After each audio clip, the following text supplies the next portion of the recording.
It's the Recycled Fish 24-Hour Fish A Thon, presented by Berkeley Fishing.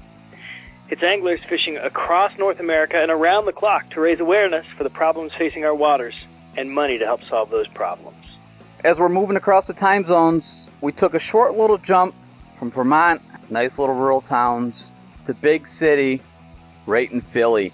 We're talking to Jay of Team Extreme Philly. Jay, how's the bite going on this Recycled Fish Fish-a-thon? So far, the bite's going great. We pretty much had nonstop fish bites. As long as we can set the hook, we're bringing them in. I've seen some pictures you've been sending through the night, and you've caught a lot of different species, right? Yeah, and that's the great thing about fishing in Philly. These rivers, we're so close to the ocean, and no one realizes it, especially around here. Tonight we've already caught white perch, spot, channel cat, bullhead cat, baby stripers, so tons of eels, which aren't very fun to get off the hook, but they're worth points in the fish pond. They're crazy. Bit of a slimy night. Boogers, right? Yeah, they're tough. They tie themselves in knots. They can mess up your tackle pretty good. Right in the backyard of millions of Americans, almost every American, is a place to go fishing. It's just that they're mostly overlooked. And so you guys are right in urban Philadelphia, aren't you?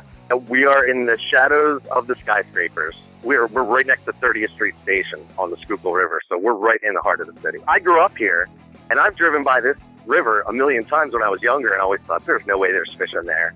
And I'm 35 now. It took me this long to figure it out, but there's tons of fish in here. So we do get a lot of people walk by, and they come down, and they're like, "You guys catch fish here?" And we talk it up to them. We tell them, "Yeah, you should, go to Walmart and get a little starter kit, rod and reel, bring your kids.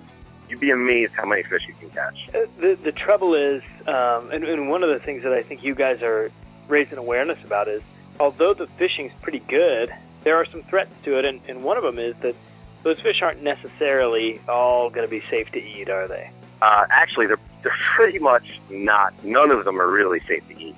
I guess, in the striper season, when the big stripers come in from the ocean, you could keep those, I guess, because they're not really spending a lot of time in the river. But the catfish, which I actually see a lot of people keeping, I try to tell them not to, are loaded with PCBs and heavy metals. Yeah. And I'm pretty sure around here they do warn you to not eat more than one a month, but to me that basically means don't eat them at all. Yeah. And then you guys have partnered with a local organization to try to help clean up the local waterway, right? Absolutely. The Schuylkill Banks, it's kind of the park that we fish in, and they do a really good job of keeping this area clean. It's one of the pristine spots in Philadelphia. Yeah, and you guys are raising funds for them, and you're doing a bang-up job. You're kind of neck and neck for our top fundraising position, and you've raised over $2,000 to help waterways, which is just absolutely awesome. Yeah, we're all very excited about that. It's funny, I've never done anything like this or raised any money for any. I guess I've never felt that passionate about a subject as I do about this, and I have tons of friends who have run marathons and walkathons and all other kinds of thons, and I was always generous my whole life, and it came back for me. All my friends were very generous, and we're really, really psyched to be that close to first place in fundraising. This has been another great episode of Northeast Ice Fishing on NortheastIceFishing.com, a production of the Northeast Ice Fishing Network. If you have any questions or comments or a topic that you would like to share, email us at Nathan@NortheastIceFishing.com. Until next time, take a kid fishing and introduce someone new to the sport. Good luck and tight lines.